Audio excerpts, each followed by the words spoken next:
ఉపాధ్యాయులుగా మేము స్కూల్లో ఎంత చేయాలో అంత చేసినప్పటికీ కూడా అంటే మోస్ట్ ఆఫ్ ద టైం పిల్లలు ఇంట్లోనే గడుపుతూ ఉంటారు కాబట్టి అక్కడ మీ ప్రభావం అనేది కంపల్సరీ పిల్లల మీద ఉంటుంది.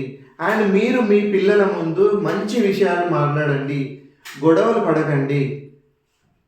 మీరు మాట్లాడే ప్రతి మాట కూడా పిల్లలను ఆలోచింపజేస్తుంది.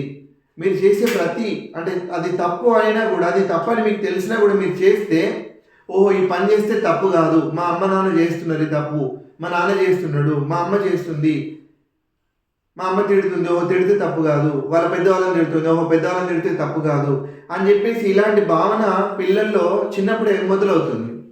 అది పెరిగి పెరిగిన కొద్దీ ఆ భావన పెరుగుతుంది, స్ట్రాంగ్గా అయిపోతుంది. కాబట్టి ఇలాంటి సమయం చాలా ఇంపార్టెంట్, పిల్లలకి క్రూషియల్ టైం అన్నట్టు బాల్యం అనేది. మరి ఈ బాల్యం పిల్లలకు ఆనందకరంగా ఉండాలి అంటే తల్లిదండ్రులుగా మీరు వాళ్ళతో ఎక్కువ సమయం కేటాయించండి. వాళ్ళు ఏ పని చేసినా వెరీ గుడ్ రా, మంచిగా చేసామని చెప్పండి. తప్పు చేస్తే ఇది తప్పు నాన్న, ఇంకోసారి చేయకని చెప్పండి. వాళ్ళకి ఏదన్నా వాళ్ళకి దేంట్లో ఇంట్రెస్ట్ ఉంటే దాంట్లో వాళ్ళను ప్రోత్సహించండి, ఆటల్లో పాటల్లో ఇంకా ఏదైనా అలా ఉంటే వాటిని ప్రోత్సహించి వాళ్ళని మంచి పౌరులుగా తీర్చిదిద్దుదాం.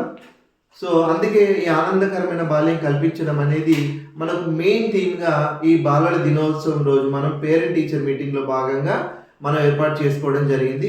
సో దయచేసి చెప్తున్నాను, తల్లిదండ్రులారా మీ పిల్లల బాధ్యత మర్చిపోకండి. వాళ్ళతో చాలా అంటే చాలా సంతోషంగా సమయాన్ని గడపండి. వాళ్ళకు మంచి ఆరోగ్యాన్ని, మంచి చదువును, మంచి జ్ఞానాన్ని అందించడానికి మాతో పాటు మీరు కూడా కష్టపడతారని కోరుకుంటున్నాను. Thank you.